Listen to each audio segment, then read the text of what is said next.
శ్రీ పరాభవనామ సంవత్సరంలో మేషరాశి వారికి ఆదాయం 11, వ్యయం 5.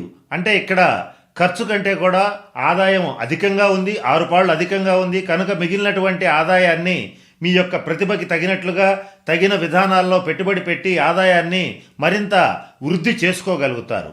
ఇక రాజపూజ్యం 2, అవమానం 4. అంటే ఇక్కడ మనం గమనించవలసింది ఏంటంటే ప్రతి 10 మందిలోనూ ఒక ఇద్దరు మాత్రం ఈ యొక్క గొప్పతనాన్ని వైశిష్ట్యాన్ని గుర్తించి గౌరవించి సన్మానిస్తూ ఉంటే ఒక నలుగురు మాత్రం మీ ఎదురుగా కానీ చాటుగా కానీ మీ గురించి ఉన్నవి లేనివి చెప్పి మిమ్మల్ని అప్రతిష్ట పాలు చేయడానికి అవమానించడానికి ప్రయత్నిస్తూ ఉంటారు. ఈ సంవత్సర కాలంలో మేషరాశి వారికి ఏలినాటి శని ప్రభావం రీత్యా కొన్ని విషయాల్లో మాత్రం కొంత ఇబ్బందులు ఎదురక తప్పనిసరి పరిస్థితులు కనబడుతున్నాయి. వాటిల్లో కొన్ని ముఖ్యంగా ఇప్పుడేంటో తెలుసుకుందాం.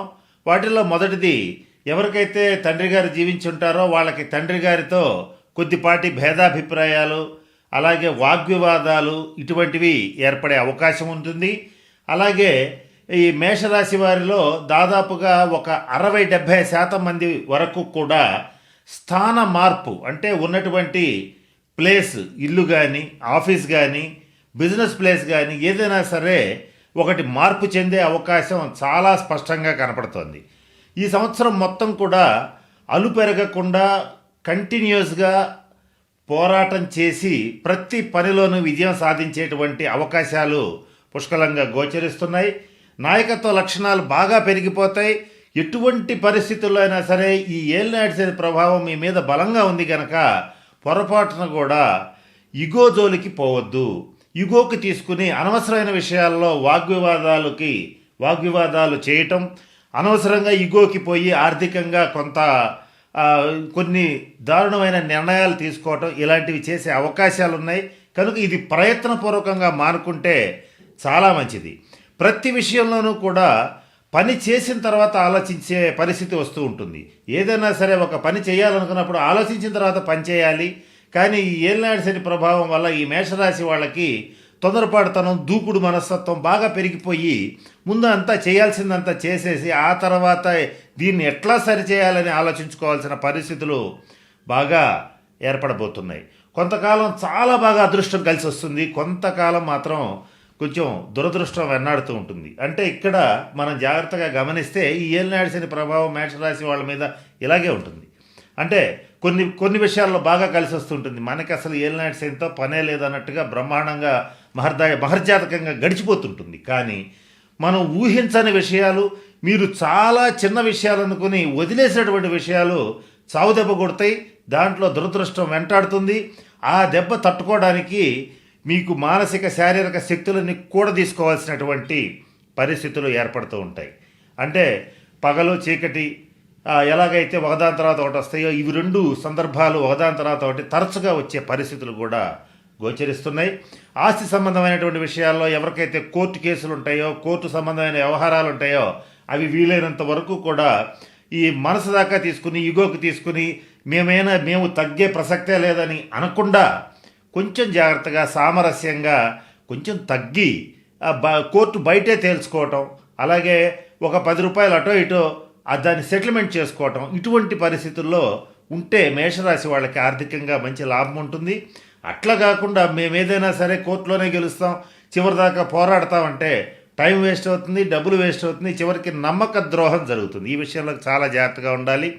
మరొక ముఖ్యమైన విషయం అయితే ఏంటంటే ఈ మేషరాశి వాళ్ళలో ముఖ్యంగా ఎవరైతే 40-45+ ఉన్నటువంటి పురుషులు ఎవరైతే ఉంటారో వాళ్ళ యొక్క జీవిత భాగస్వామి ఆరోగ్య విషయంలో చాలా జాగ్రత్తగా ఉండాలి.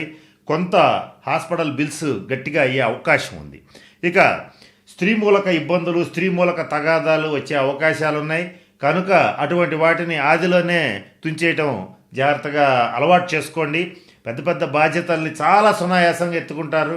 ఇంట్లో ఉన్నటువంటి చిన్న చిన్న కుటుంబ సమస్యల్ని పరిష్కరించలేక స్కిప్ చేసి బయటికి వెళ్ళిపోతారు. ఇటువంటి సిచ్యుయేషన్స్ బాగా ఏర్పడుతూ ఉంటాయి. అయితే ఈ ఏలినాటి శని ప్రభావం మేషరాశి వాళ్ళ మీద ఎలా ఉంటుంది? అయితే గురుగ్రహ అనుగ్రహం అనేటువంటిది ఈ సంవత్సరం అంతా మీ మీద బాగుంది కనుక మీరు గురువు యొక్క అనుగ్రహాన్ని సంపాదించుకోండి. మీ గురువుకి సంబంధించినటువంటి పరిహారాలు ఈ వీడియో చివరిలో చెప్తాను. అలాగే ఈ మన వాయిస్ ఆఫ్ ఏఎస్ఎం ఛానల్లో గురుగ్రహ శాంతి కొరకు అనేక రకాలైన పరిహారాలు చెప్పడం జరిగింది. ఒకసారి గమనించి మీరు ఏది చేసుకోగలిగితే అది చేసుకోండి. గురువు అనుగ్రహిస్తే ఈ ఏలినాటి శని బాధలు మీకు దాదాపుగా నలిఫై అయిపోతాయి. అంటే దాదాపుగా మీకు న్యూట్రల్ అయిపోతుంది. చాలా ప్రశాంతమైనటువంటి వాతావరణంతో ఈ సంవత్సరం అంతా మంచి స్థితికి ఖచ్చితంగా వెళ్ళగలుగుతారు.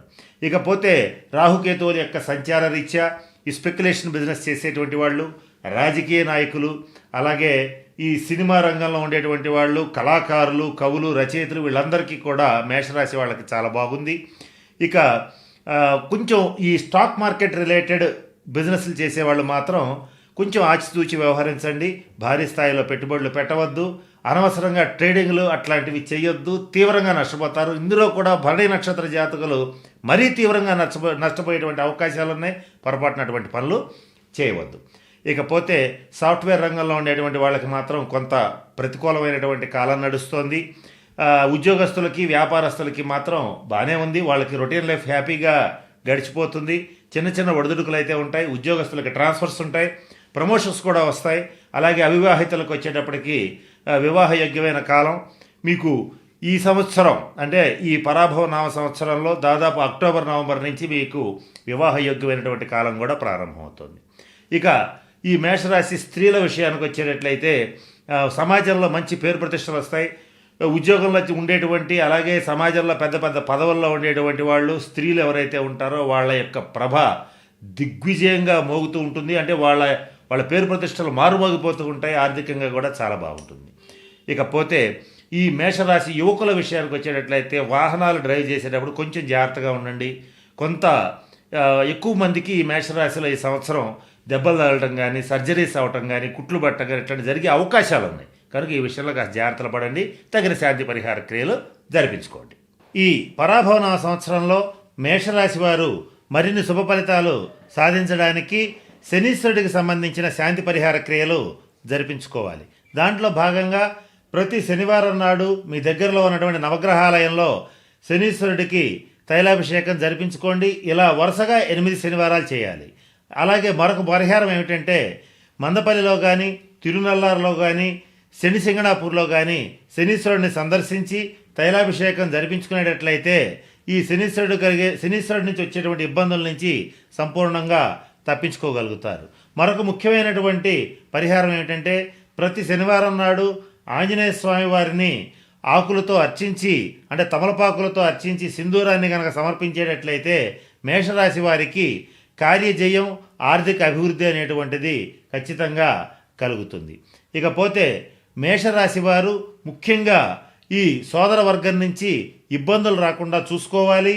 అలాగే ఏదైనా సరే ముఖ్యమైనటువంటి కార్యక్రమం చెయ్యాలి అని అనుకున్నప్పుడు తల్లిగారికి నమస్కరించి ఆ పని ప్రారంభించేటట్లయితే చక్కటి శుభ ఫలితాలని పొందగలుగుతారు.